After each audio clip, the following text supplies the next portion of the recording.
Hey everyone, it's Sam McBride. I'm here with my favorite blonde, Kristen Holstrom. We are certified family law specialist and we are ready to dive into another episode of Queens Off the Clock. And so today we're going to start to go down a Reddit rabbit hole, which I'm sure everyone's very familiar with, but we've been looking at the theories as they sort of surround the Idaho 4 case, and there's a lot of interesting stuff there. I think there have been a lot of good points and theories that are brought up, so we want to kind of go through that, see what's a theory, what's really not a theory, or I mean, I guess they're all theories, but what's not really holding up muster for me and Kristen, at least at this point. As a reminder, this is totally our opinions. We're not giving advice. We're not pointing the fingers at anyone. We're just trying to question everything because we think this case specifically needs it, but a lot of crime out there, a lot of court TV, and a lot of cases really deserve that extra sort of just opinions from all of us. We love having you guys be a part of our community. We want to be a part of your community. And so we're really excited about this episode. And as a reminder, Sam and I are certified family law specialists by day. And, at night we are rabbit hole junkies and now YouTube and TikTok. And I used to be a really pretty early to bed kind of mom. And I love my sleep. But I'm not going to lie. I am now up till probably 12:31 in the morning catching a couple outcasts. Well, I got to tell you, Kristen, my phone has been going off more than ever before in my entire life, and it's mostly you with a new theory or a new video, and keep them coming. I love them, but man, sometimes there's just something about a text message. You feel special. Someone's reaching out to you. But it's unfortunately not normally for a social event. It's normally just watch a video. So we're in it. Okay, we're in the thick of things. No, and I have to tell something that's kind of funny, a little ironic. I was using my son's iPad because my daughter had a media day for her soccer team. And it was like 3 hours. Okay. And, I should have known the boys were very easy. Boom, an hour and a half in and out. No, girls, we had props and makeup and hair restyling. And I didn't realize I was going to be there for 3 hours. So I was like, ooh, I can go get some homework done. And I go to YouTube and I go to my usual suspects, the content creators that I really enjoy. And I usually watch a lot. I love soaking in information, even if I don't like it or I think it's terrible, I will still watch it. And then I will give my analysis of how terrible it was. And there are a lot of people out there that really don't know much about the law or law enforcement or analyzing or really anything. And it's really painful to watch, really painful. I won't say any names, but anyways, I'm on his YouTube account and I put in, I'm not going to lie, I might have even put in Outcast Idaho 4 when I catch his recent video. I love watching Birdie. I love Rolo and Roz. Yeah, those are our faves. We're not shaming you guys. Those are our faves. And I even watch Pav here and there, and sometimes I think they're really good, and sometimes he has my brain going. But those are all some really, really good creators. Truth and Transparency, I think they're all really good. But anyways, any given night I'm watching any of those, potentially on a live, and I'm putting this in on my son who's 8, not really remembering it's his YouTube, and it only pulls up all of the mainstream media when I put this search term, right? And I'm like, come on, my likes, my subscriptions. And I'm like, this isn't mine. And it actually took me to a different outcast. I think he was a rapper or something, but it wasn't this one I'm used to listening to. And I actually had to really go search. It was crazy what it was putting out. News Nation, Law and Crime, Nancy Gray, Banfield, Ashley. I mean, I was like, wow, this is really I think I even put in red flags regarding Idaho this week or something like that. And it only gives you what it wants you to see, which that was a red flag to me. And then it wanted me to log in because I was looking at stuff. But then my 11-year-old tells me as we're driving home and I'm listening to someone's show, Mom, are you on that murder thing again? Are you? Mom, what's up with the murder vibe? And I'm like, no, Mom's listening. Mom and Sam are doing this. And then you have, even my 8-year-old going, Mom's doing that murder thing again. So anyways, that was it. Fun story. But the mics are off. The filters are off. Let's get into it. This is where the real conversation starts. Again, we are the Custody Queens Off the Clock, and we are here to walk it all with you, and let's talk through it. So I did go through a little Reddit rabbit hole this week, and there were a couple things that I thought could really kind of create a lot of conversation that were easy, that most people are familiar with, and we can kind of explore both sides of it. All right. So Sam, here is the first one. Some Redditors expand on the known fact that Koberger's phone location data placed him in the area multiple times prior to the unalivings. Now, obviously, there's considerations on one side that will either strengthen one side or weaken one side, right? So just reading that sentence has so many red flags in it. I don't even know where to start. But let's talk about how everyone says he was there. He was at King Street. Yeah, first of all, with transparency, I'm somebody who plugs my phone in when it dies. So I'm not like the most technologically advanced person. But what I do know is that I think that there is too strong of a suggestion that if allegedly someone's phone pings off at a tower, that doesn't necessarily place them at a specific area, meaning that doesn't put him inside of the house. Or And even I at think the that address. right. And so I think that the thing is that we're looking at, is there reasonable doubt? It's not, do I think this is what happened? I mean, I understand the idea of wanting to just go, is this what happened? I think this is what happened. And I guess in some ways that's what we're doing. But when you're looking at the legal standard and you're looking at whether or not somebody is guilty or innocent, and you look at criminal law, you're looking at beyond a reasonable doubt. And so like having your cell phone ping at a nearby tower does not take away from me reasonable doubt. It certainly doesn't for sure place you inside a home. It doesn't place the time of the unalivings. It doesn't give you exactly what you need. But I think that there's normally this strong sense of, well, technology doesn't lie, that kind of a lot of people have. Like, well, I mean, if his cell phone was going off, then yeah, he was in the house, he did it. It's too quick of a jump for me. I think it's really important to slow down, especially considering the other evidence that we have and what we don't have. So that's a big part for me, is like, what don't we have, Kristen? Like we don't have that he was in the house for sure that night. We don't have the exact time of the unalivings. Like those are things we don't have. So when we have a little piece of something, but then we have all this don't we have to kind of like make up some stuff to get to the conclusion we want? Yeah, I feel like some of it is forced. I actually, when I this case first hit national headlines back in November of 22. I mean, everybody heard of it. I think you had to be living under a rock. And we all had an emotional response to it. Obviously, I don't watch the news very much, but if it shows up on Google when I'm going on Instagram, I might read it. But I didn't really pay much attention to it. And it was really fast forward when it started getting close to a trial date being set that it really started grabbing my attention. Sam and I have a love-hate with trial, but it obviously, like the evidence part, the testimony part, the cross-examination, what is coming into evidence, what isn't, what is the alternate suspect theory? Is Hitler going to let that in? So that part really started piquing my information. And so I just started, I don't even know that I had a YouTube account really, to be honest, before earlier this year. Watched a couple of those names I just shouted out, and I really started just kind of going, huh, they didn't talk about that. My recollection of where this was 2 years ago was that he was there. They have him at the house. They have a picture of him in the car, in the driveway, going into the house on a ring cam. And then you start going, okay, well, how many times has one of my kids lost his iPad and I'm trying to track it on Find My iPad and it says it's at my house, but it's around the corner at a neighbor's house, right? I Mhm. literally knocked on doors going, oh, my iPad says it's here. And people look at me like I'm certifiably crazy. And then I realized, I go, oh, this is just an estimate, right? Mhm. So I use that in this example, and I've tried to really search of how close someone could be to the house to ping there, but not necessarily like how far away they really are. And you get a lot of mixed answers. So if anyone really has a lot of trusted information and experience with this, Sam and I would love to know what really is that exact radius. So we know that we have Washington State, Pullman, and we have Moscow, and I think it's about 8 miles in between the two. So we have basically everything survive in the area is surviving around these two colleges. So it's not like if I say I'm going to Las Vegas, it's a 4-hour drive.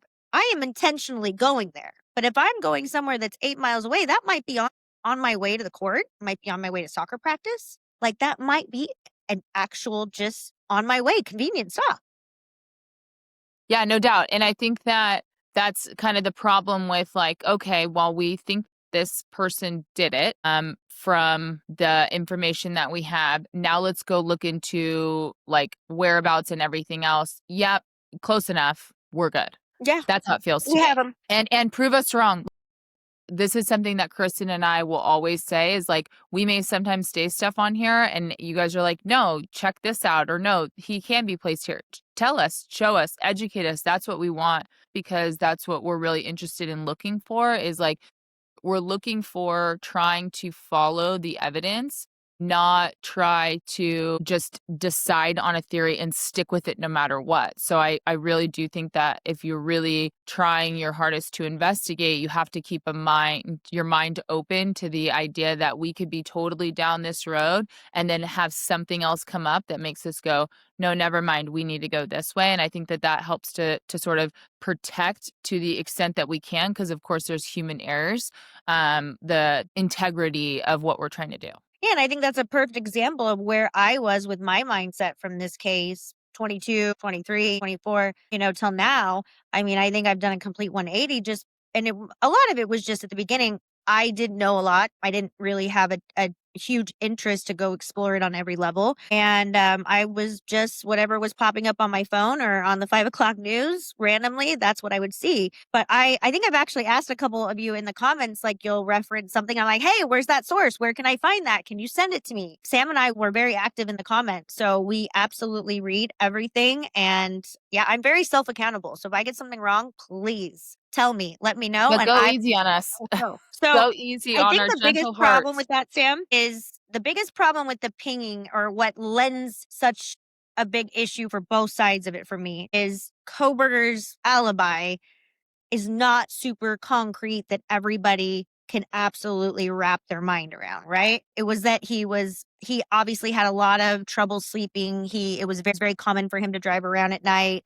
He liked to actually even go on hikes at night. That was not uncommon for him. But it's not an alibi that everybody can wrap their head around and say he was at this point during these hours. Here's a receipt. Here's a camera. So I think it actually makes it easier for people to digest that, oh, his phone was off. He pulled back into his apartment at this time. This is when the unalivings allegedly took place. And so if he was in the area, he did it. Not smelling right to me. Not jiving. All right. So, Sam, if you were using the cell phone tower in your case and you were using it as an advantage, what would you need to really further that argument to make it more concrete? I need more with it. I need that. Plus, I need the car. Plus, I need him and a sighting of him specifically, or some other surveillance camera that actually shows him physically inside the car. Some other witness that has him Which is there. funny because we've never seen one out of all these 22,000 Elantras that have been driving around the vicinity and all the possible ones. I have yet to see a picture of him in the car with no front license plate in the immediate vicinity. Right. When I say vicinity, I mean immediate area of the King Road residence. I mean, that kind of goes to whenever you're building a case and you're building a theory, are you deciding that there's a theory and so you're trying to find the evidence to support that theory, or are you creating a theory as you're following the evidence? And I think that the latter is a lot more difficult to do, and the former is something that is far more common than people want to agree exists. But I want more there, because again, I'm looking back at that standard of beyond a reasonable doubt. So I mean, you have some red flag. You have some curiosity from me, certainly, with the cell towers. You have some, okay, well, it's definitely not a no. I definitely can't say you weren't involved. I definitely can't say you for sure didn't do this. Those are things that I can't clear you from that information. I think that that would be a point towards, well, that's concerning and that's a red flag and we should look into it more. I think for me, it goes back to but with all the other inconsistent information, the lack of credibility, the stuff that we don't have, I think that we are making a leap when we should be making a step. No, I agree with you. I actually think this information would go in both sides of the column for me. And I think you are right. I think a case is like building Legos, right? You just don't know what the ultimate picture is supposed to look like, or that's the way the process should be. We're putting one log on top of another, one Lego on another, but we don't know what we're making yet. And I think sometimes investigations are trying to force pieces of evidence and make it true, even though there's not enough facts to say without beyond reasonable doubt, he was in front of this house, in this house. Those are his shoe prints in the snow. That was him with the bushy eyebrows. That was him, that DM saw. Yeah, And it was him and no one else. I agree with you on that one. I would like to see the cell tower logs that they match the times specifically, to the minute of the times they're claiming his car was driving. I actually think it's multiple cars that have been used on a lot of these documentaries. I don't even think it's often the same white car, but I would also just like confirmation of surveillance source and the routes. I could say, okay, is it consistent with stalking behavior? When I asked that question, it said multiple times prior to the unalivings, and it had him placed when it said multiple times. I was like, okay, well, what is that? Is it 2? Is it 10? Was it a month before? Was it a year before? Like, what exactly does multiple mean? That's obviously got our brains going. But regardless, is that behavior consistent with the stalking? Because that was one of the initial theories, right? They still want to say that there was at least one intended target. And we talked about this on another show that we believe it was likely Maddie potentially being a target or Xana being the other target. But then you have Kaylee with, the most injuries. So it's like, God, could she have even been the target? But I would like to cross reference the towers, the times, the dates with the behavior. I would like to talk to experts with respect to human behavior and stalking and abuse and violence. What could they tell me? But I agree. This is a big fat X going in both columns for me. All right. Okay, next one.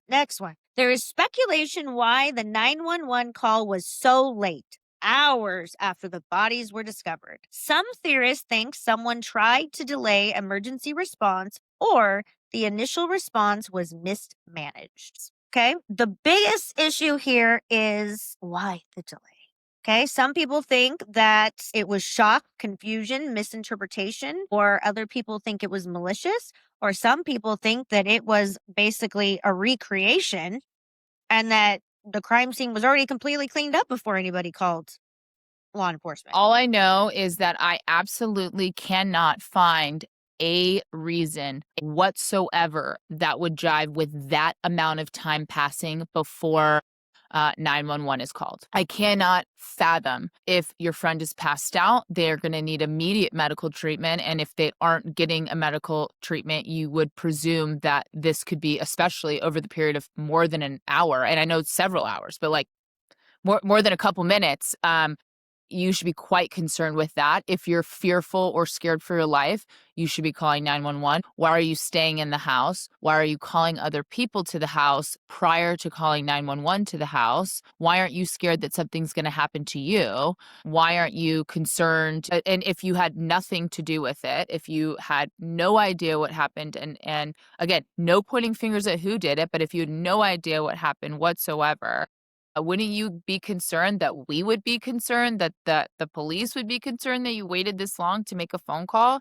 You can't be that confused for that long. I mean, and maybe I am totally ignorant to this, but like 911 was one of the first things I learned. Like if there's a fire, 911, if there's an emergency, 911. And like you don't have one person not calling. You have like a huge gap of time of quote unquote confusion. So I want to know what happened in those hours, because that's another thing that doesn't get brought up. And that's a huge weakness for me. What happened during those hours? Account for 15 minutes, every 15 minutes to every hour, because to me, I get it. You could be in shock. It could be pretty traumatizing, but technically you weren't in shock, at least until you called the police, because you didn't know what was going on. So you weren't really in shock yet, right? Confused for the long period of time. What'd you do? She claims that DM that she saw someone in all black in the house, or wearing all black with some sort of ski mask, bushy eyebrows, that she did not recognize either physically or recognize his voice. So How many hours? How many hours though until the 911? Well, it's arguable of when you think that the unalivings actually took place. Give me a range. A range. Okay, I think it's probably somewhere in the 6 to 9 hour range, somewhere in there. Really, truly, depending what you believe. I think I think it's quite possible that the unalivings took place before the 4 a.m. hour that was the initial. But let's call it 6 hours. Does anyone want to take out their phone and set a timer for 6 hours and sit in your house without using your phone to really call anyone else? And tell me how long of a period that is. That is an incredible length of time. It's Okay, an and on the other side of that, if you're truly in shock seeing this, how in the absolute you know what could you simply go to bed? That's where you lose me. That's where you lose me. You are frightened for your absolute life. You have heard really weird, disturbing noises, Murphy barking. You saw a man in all black. You heard a roommate say, someone's here. I think they have a knife or something along those lines. And you still go to bed? Or claim you went to bed. I don't it's clear she never really it's clear by their cell phones that there wasn't a lot of sleeping. Sure. And I'm not pointing the finger at anyone. I'm just saying the story that has been provided makes absolutely no sense to me based on what I've heard. And maybe there's other information that occurred within those 6 hours that could fill that up. But I know something happened during those 6 hours. I don't know if you were just sitting down. I don't know if you were panicking. I don't know if you were praying. I don't know who you were thinking about, talking to, looking at, what you were doing. But there's a pretty big gap of time. And the story that was placed into that pretty big gap of time doesn't add up to 6 hours, 8 hours, 5 hours, 4 hours. It's not enough information. So I think that, you know, a lot of this is like maybe there's a good reason for it, but we don't know it. I haven't been told a good reason for it. And that's the concern for me. So it's not to say that any of the roommates were part of it. I don't know, but I do know that we don't know a lot about a big gap of time. And there's very few people that know a lot about that big gap of time. And we haven't been provided that information. We haven't, or I think we've been provided some, but it doesn't explain a lot. Not 6 hours Um, worth. yeah, I mean, we got to at least what we believe is by based on what they're giving us, we're seeing, right? There was editing on social media, there were posts on various platforms, texting, phone calls. It's really hard for me to get past this one. I have really tried to think of every possible thing, situation, emotion. Okay, I was so drunk. I didn't know if I was dreaming or hallucinating or seeing things. Okay. But you were pretty articulate with what you heard and what you saw. You don't get to say I wasn't too drunk or I wasn't so concerned that I was sleepwalking that I can tell you with specificity exactly what happened right here, but I can't remember anything over here. And that's the problem. And maybe that is totally 100% exactly what happened. No inconsistency, totally accurately reported, but it is so strange and bizarre, and I don't think I know of any other instance where that has happened that I can just go, "Yeah, that makes sense. Yep, you're credible. Something's missing." No, I agree. I just don't. Yeah, and I know there are some people out there that say, "Okay, you don't understand Idaho." They just thought it was a fraternity brother playing a prank, or it was a house prank or something.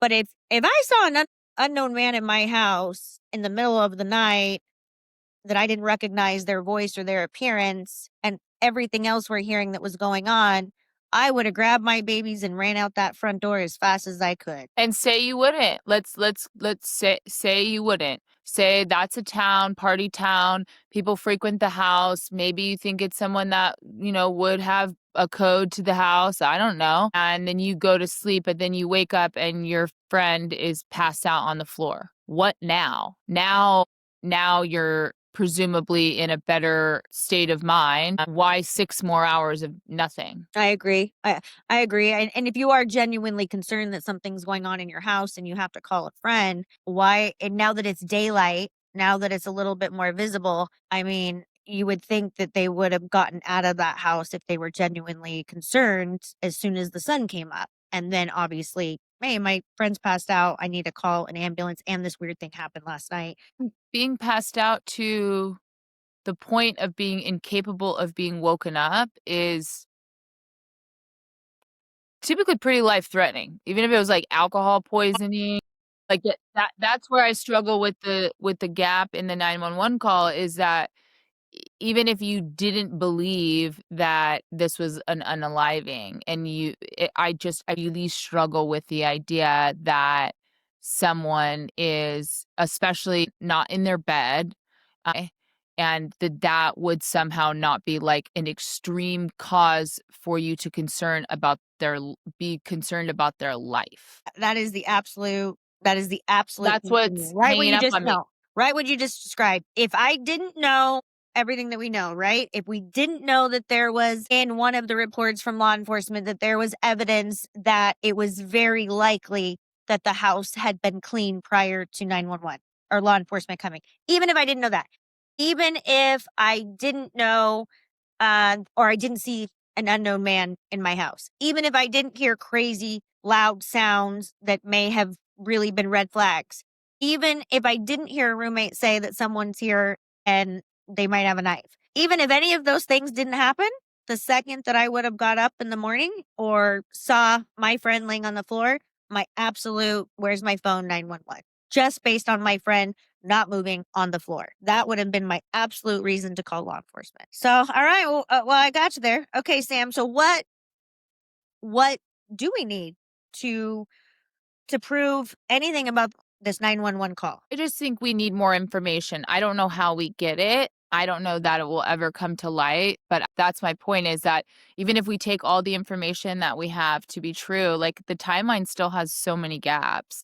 I agree. And that's the struggle, is like, even if you want to go back and say, hey, we're crazy for challenging this case, we have a, guilty plea, etc., like that's fine. That is fine, that's your position. But I think my position is, like, even seriously, if you have the right person, I don't know how you could possibly have the right string of events and the right timeline, which that's where I get the question mark of, was someone else involved, or is there reasonable doubt potentially? And I don't know the answer to that. And I don't know that I've 100% candidly formed my opinion either way. I just know that I don't have enough information to form my opinion. So if I'm sitting there and I'm on a jury and all this information is being provided to me, I'm not clear on what happened. Certainly not clear enough to say beyond a reasonable doubt. I'm telling you, if there was ever a case that ever in our almost a couple decades of being in the legal field was supposed to go to trial, this was one of them. And I see 100% both sides of why the plea deal was presented by the prosecution and why it was accepted. I know a lot of people really have a hard time getting past the Brian accepted the plea deal. Even family members of mine, oh, there's no way he accepted he's guilty. And, I've had to walk away from a few conversations to keep everything peaceful. I would have loved to really hear, because when I see that these are red flags with the 911 call, well, fortunately for this case, it actually kind of puts a lot of antennas up for me with credibility at this point as well. And I would have loved to see the actual testimony, the actual cross-examination. But when I have so many questions starting from the initial 911 call, it makes me have more questions through every step thereafter. Yeah, no doubt. Me too. So this was fun. We're going to have to do more Reddit Yep. rabbit holes. We have a couple more that we will launch. I'll leave you with what is our next one is going to be. And I know this is a fun one for everyone because everybody gets very excited or defensive when we talk about these theories. But the next one we're going to talk about in a couple days, we'll make sure that we regroup, do a couple more, is whether or not there was more than one assailant or perpetrator. And was there one in the house? Did they know the roommates? Were they familiar with the layout? Or was it an isolated attack from someone that didn't live or go to University, Idaho as alleged? So that is the next one. Thank you, everybody, for joining Sam and I today. Remember, we are certified family law specialists. We do have another podcast if you are interested in the family law side or about parenting, chaos, lifestyle, or really anything that we love sharing how real that life is and the challenges and the struggles and just kind of communicating and working through these problems together. But that podcast is on Custody Queens. It is on YouTube, but we do analyze very specific, complicated or custody visitation issues, move away, complex financial issues. How does it work with your case? But you can also go to custodyqueens.com. You can fill out a form to request a consult with Sam or I or both, or you can send us a message. So thank you for joining us and going down our Reddit rabbit hole. There are more coming. And again, keep the comments, keep the likes, keep the subscriptions. It really allows us to get in front of more people and share our analysis with them. But thank you so much for joining us. Until next time.